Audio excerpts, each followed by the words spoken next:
Minister, Ireland is becoming a more violent place. The rates of domestic violence, sexual violence and rape are all increasing at the moment.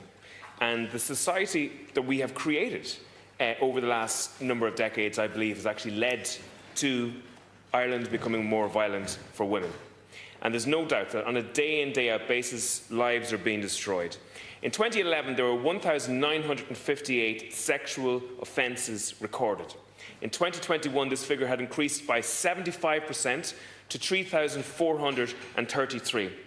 In 2011, there were 447 rapes recorded.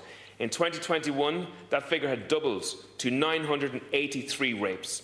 I put a parliamentary question into the former Minister for Justice in relation to domestic violence, and the Garda Síochána provided me with the results from the Pulse database on reports of domestic abuse in this state. In 2014, there were 14,264 cases where domestic abuse was considered a motive. In 2023, it was 46,439.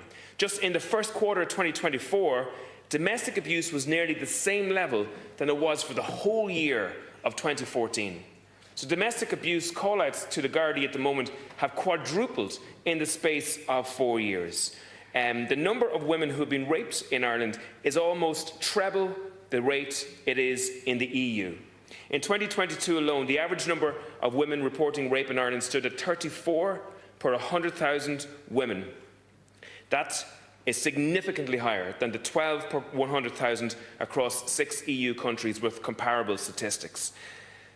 These are shocking figures, and I honestly don't believe that the state even recognises what's happening at the moment in relation to women and domestic violence and domestic assault in this country.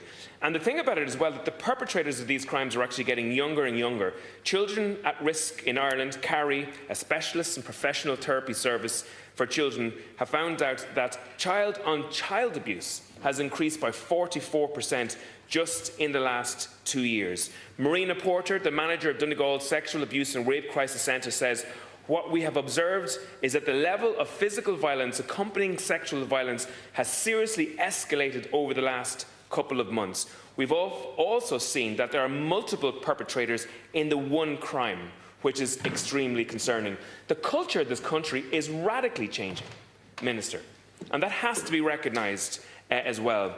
275 women have died violently between 1996 and today in this country. 180 women have been killed in their own homes in that timescale. 20 children have died during these incidents where these women have died violently. Each one of these deaths is a catastrophe. Each one of these deaths is an absolute disaster. Now, I do think that, when I heard, I've no doubt, first of all, that the Minister is personally appalled in relation to all of these aspects. And I do respect that the Minister is dedicated to trying to resolve some of these issues that are happening within the country at the moment. But I will say this, that the Minister speaks about challenging the norms that are leading to sexual violence, and another Fianna Fáil TD's talked about zero tolerance. Now, I have no doubt that we are not challenging the norms that are leading to this violence, and I have no doubt that there's not a zero tolerance approach by this government. First of all, the criminal justice system is not being used to shut down the perpetrator of these crimes currently. Today we have 8- and 9-year-olds who are accessing hardcore explicit materials that would have been illegal to be viewed by adults just a generation ago. Research at the School of Psychology in NUI Galway has shown that almost 60% of teenage boys in this state have consumed hardcore pornography before the age of 13. Pornography has become so easily accessible that many parents find it virtually impossible to exercise control over what their children are consuming. I spoke to a parent recently. He told me over Christmas that their 10-year-old was on their iPad. They checked the iPad. There were 2 searches. The first search was about Santa Claus, and the second search was a violent display of oral sex. So this is the situation that exists for young children in this country. It's happening at a younger age. It's altering the perceptions of sex. It's altering the understandings of healthy relationships, and it is leading to physical and mental health problems. It's leading to addiction. And there's no doubt that the consumption of violent scenes over and over again is changing the nature of young boys and young men in relation to relationships in this country. There's an ocean of evidence now pointing that direction. Even the Children's Ombudsman in England has written extensively how this is a significant cause in relation to sexual violence in this country. We've seen high-profile cases in this country. The case of Anna Kriegel, which was a heartbreaking, shocking case, where the perpetrators, young boys, access to horrific violence on their phones with dozens, thousands of images in relation to murder and sexual violence on their phones. That should have been enough for the government to be kick-started into action, but it hasn't. I've introduced a bill into this chamber which bans the provision of hardcore violent pornography to young children. I've raised it with the Taoiseach, I've raised it with the Tánaiste, I've raised it with the previous Minister for Justice. All of them have responded in measured tones, but all of them have shrugged their shoulders and nothing has happened. Not only is there not a zero tolerance to this, there's an absolute tolerance to this in relation to the government's approach to what's happening.